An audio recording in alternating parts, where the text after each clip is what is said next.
اعوذ باللہ من الشیطان الرجیم بسم اللہ الرحمن الرحیم۔ السلام علیکم ورحمۃ اللہ وبرکاتہ۔ میرے پیارے بھائیوں اور بہنوں، کیسے ہیں؟ امید کرتی ہوں اللہ پاک کے فضل و کرم سے ٹھیک اور خیریت سے ہوں گے۔ اگر آپ اکثر بیمار اور سست رہتے ہیں تو سونے سے پہلے یہ 8 آیاتیں پڑھ کر خود پر دم کریں۔ جسم کے ریشے ریشے سے بیماری نکل جائے گی انشاءاللہ۔ بیماری کوئی بھی ہو، وہ ہر انسان کے لیے مشکل ہوتی ہے، جس سے نہ صرف انسان خود تنگ ہوتا ہے بلکہ اس کے گھر والے اور اس کے رشتہ دار بھی اس کا سامنا کرتے ہیں۔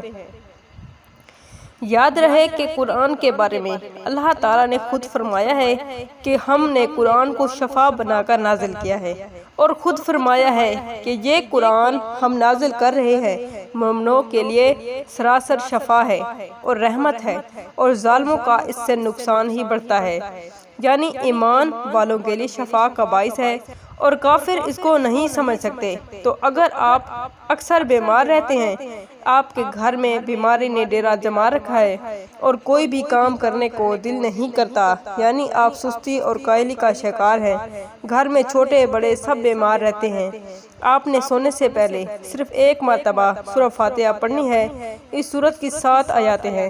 ایک مرتبہ آیت الکرسی، اول آخر 3 مرتبہ درود پاک پڑھ کر خود پر دم کریں۔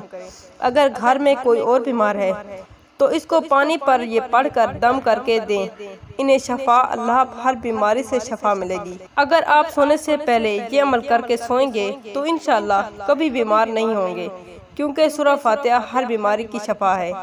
اور جسم کی طاقت اور تندرستی حفاظت کے لیے آیت الکرسی روزانہ 1 مرتبہ لازمی پڑھیں۔ تو آپ اس عمل کو لازمی کریں، اسے شیئر کریں، ویڈیو کو لائک اور چینل کو سبسکرائب کریں۔ جزاک اللہ۔